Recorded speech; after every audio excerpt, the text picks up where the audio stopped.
SIR শুনানি আতঙ্কে ফের মৃত্যুর অভিযোগ। এবার বীরভূমের সিউড়িতে শুনানি আতঙ্কে আত্মহত্যার অভিযোগ ওল্ড মালদায়। এসআইআর শুনানিতে নানা জেলায় হয়রানির অভিযোগ অব্যাহত, অনেক জায়গাতেই বিক্ষোভে স্থানীয়রা।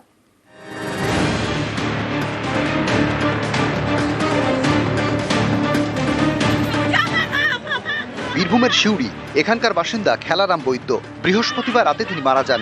পরিবারের দাবি ২রা জানুয়ারি তিনি এসআইআর শুনানিতে যান, নথিপত্র জমা দেন। শুক্রবার ফের শুনানিতে যেতে বলা হয়। এ নিয়ে আতঙ্কের জেরে হার্ট অ্যাটাকে মৃত্যু বলে দাবি। পেশা ডেকেছিল, নিয়োজনে রক্তের মধ্যে হাত ফেল করে দিল। ভয়ে হলো যে আমার যদি কোনো অসুবিধা হয় বলে। চিঠিটা একদিন দিয়ে গেছে, তারপরে থেকে 3 দিন ভাত খেলো না, টেনশনে ছিল। সারা রাত বসেই আছে ও বিছানাতে, ঘুমোই নাই। ভোর 3টে বাজলো, জলটা দিলাম আর ও হাত ফেল করে দিল, টেনশনে হাত ফেল করে দিল। বলছিল যে তোমার ভোটার নাম নাই, খালি বলতো যে আমার কি হবে, বাংলাদেশ পাঠাবে নাকি, আতঙ্কা হয়ে মরে গেল।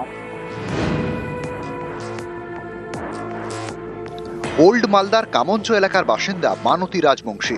মঙ্গলবার তিনি কীটনাশক খান বলে দাবি। তাকে মালদা মেডিকেলে ভর্তি করা হয়। শুক্রবার সেখানে মৃত্যু হয়। পরিবারের দাবি এসআইআর আতঙ্কে আত্মহত্যা করেছেন। কোনো ডকুমেন্টস ছিল না সেইভাবে। ওর বাবার মৃত্যু সার্টিফিকেট বা ওর বাবার ভোটার কার্ড, আধার কার্ড, এগুলো কিছু ছিল না। এর মধ্যে এখন এসআইআর ফর্ম ফিল আপ নিয়ে খুবই টেনশনের মধ্যে ছিল, আর ওই টেনশনের মধ্যেই এটা ঘটনাটা হয়ে গেছে। উত্তর 24 পরগনার বনগা মাদ্রাসা, এখানে চলছে এসআইআর শুনানি। শুক্রবার শুনানিতে যান অসুস্থ বৃদ্ধা জয়শ্রী সর্দার, বাড়ি থেকে প্রায় 14 কিলোমিটার দূরে। ওই হিয়ারিং এ কেন আসতে হলো আপনাকে? আমার না আসে না গিয়েছে, এদের কিছু হবে না।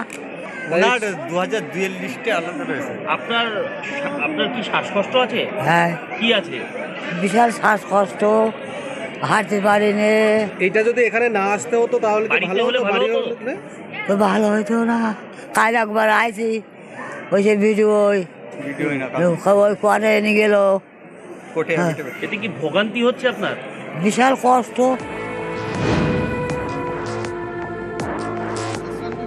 বনগার আরেক বাসিন্দা শহীদুল মণ্ডল হাঁটতে পারেন না, তবুও শুনানিতে যেতেই হয়েছে। সেটাও বাড়ি থেকে প্রায় 40 কিলোমিটার দূরে। টোটো ভাড়া দিতে হয়েছে 1400 টাকা। আমি পুরো প্যারালাইজ, হ্যান্ডিক্যাপ, আমি চলতেই পারি।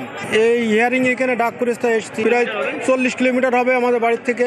টোটো করে এসেছি, ভাড়া ধরো আপ ডাউনে প্রায় 1400 টাকা মতো নেই। হয়রানি তো এরপরে হয়রানি আর মানুষের হয় না। এ যা হয়রানি, এর চেয়ে মুড়ি দেওয়াই ভালো দাদা। এ হয়রানির চেয়ে মুড়ি দেওয়াই ভালো। ফর্ম ডিস্ট্রিবিউশন করার সময় আমরা যারা বিএলও ছিলাম, বিশেষ করে আমার ক্ষেত্রে ফোন করে সমস্ত রিকোয়ার্ড ডকুমেন্টস ইনফরমেশন আমাদের চাওয়া হয়েছিল। আমরা সেগুলো যথারীতি প্রোভাইড করেছিলাম। পরেও যখন ফর্ম আমরা ডিজিটালাইজড করি, তখনও আমরা সমস্ত ইনফরমেশন প্রোভাইড করেছিলাম। তারপরেও হিয়ারিংয়ের নোটিশ আমার নামে চলে আসাটা একটু খারাপ লাগছে। এসআইআর শুনানিতে হয়রানি, এই অভিযোগে ধুন্ধুমার চাকুলিয়ার পর উত্তর দিনাজপুরের ইসলামপুরে।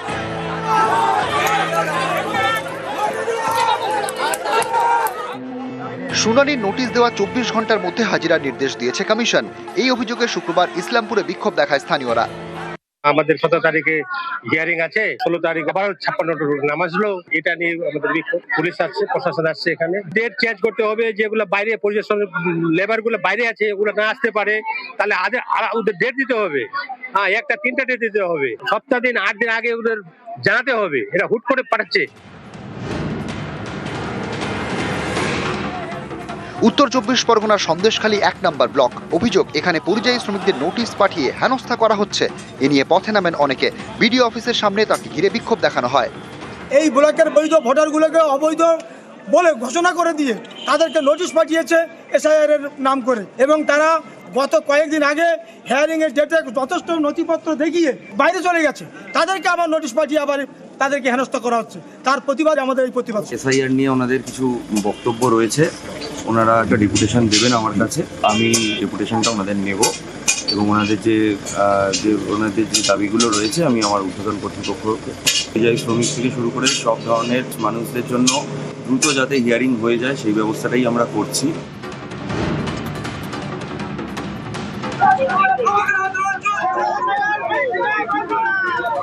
মেহনতি মানুষ, প্রত্যেক দিন মানুষের না খাটলে খাওয়া হয় না। তারা এই যে কাগজপত্র নিয়ে হয়রানি হচ্ছে দীর্ঘদিন ধরে, একবার না এই ধরে বারে বারে কাগজ ফেরত আসছে, এই জন্য আজকে আমাদের অপরাধ।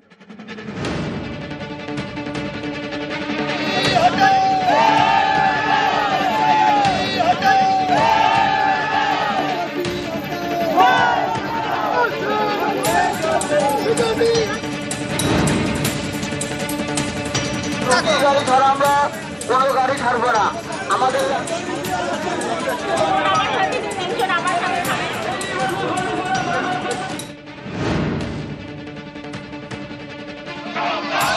উত্তর 24 পরগনার আমনাগা। এখানকার পদ্মলাভপুরের ভোটার সংখ্যা 900। স্থানীয়দের দাবি তাদের মধ্যে 750 জনকে এসআইআর শুনানির নোটিশ ধরানো হয়েছে। হয়রানির অভিযোগে আমনাগা কাকিনাড়া রোডে দিন অবরোধ করে বিক্ষোভ দেখানো হয়। আমার 900টা ভোট আছে, আমার বুথে 750 হিয়ারিং পাঠাচ্ছে। আমরা ভোট রক্ষার অধিকারে সাধারণ মানুষ একজোট হয়েছি। এর জন্য আমরা প্রতিবারে যেখানে যে আন্দোলন যেতে হবে আমরা সেখানে যাওয়ার জন্য প্রস্তুত আছি। নিউজ 18 বাংলা।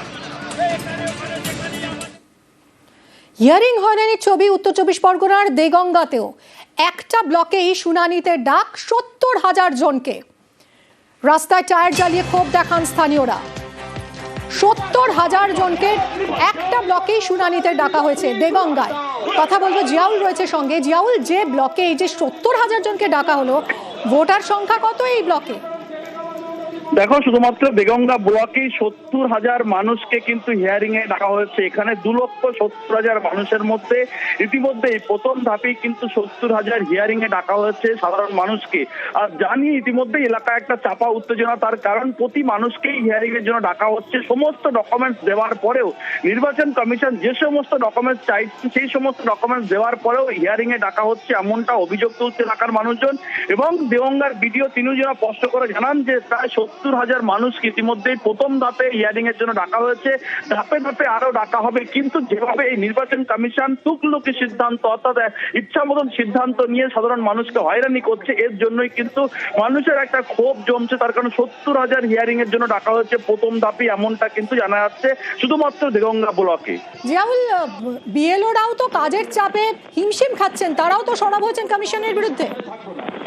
দেখো, ইতিমধ্যেই কিন্তু দেগঙ্গা ব্লকে 200-র বেশি ইতিমধ্যে বিএলও তারা কিন্তু পেন ডাউন এবং কাজ বন্ধ করে দিলেন। তার কারণ তার একটাই দাবি, যেভাবে নতুন নতুন সিদ্ধান্তে তাদেরকে দেওয়া হচ্ছে এবং সেই সিদ্ধান্তে তারা কিন্তু একেবারে সম্ভব নয় কোনো ট্রেনিং ছাড়াই এই ধরনের একের পর এক সিদ্ধান্ত নির্বাচন কমিশন দিচ্ছেন। ফলে সাধারণ মানুষের সমস্যা হচ্ছে, সাধারণ মানুষের হয়রানি হচ্ছে এবং শুধুমাত্র সাধারণ ভোটারও হয়রানি হচ্ছে না, বিএলওরাও কিন্তু হয়রানির শিকার হচ্ছে। এই দাবি তুলেই কিন্তু তারা যেমন বিক্ষোভ দেখায়, অন্যদিকে সাধারণ মানুষ দেগঙ্গা ব্লকের একেবারে গেট আটকে টাকিরও অবরোধ করে টায়ার জ্বালিয়ে সেখানেও কিন্তু বিক্ষোভ দেখাচ্ছেন। একটাই দাবি যে শুধুমাত্র সাধারণ মানুষকে হয়রানি করার জন্যই এই ধরনের নতুন সিদ্ধান্ত। ফলে বিএলওরাও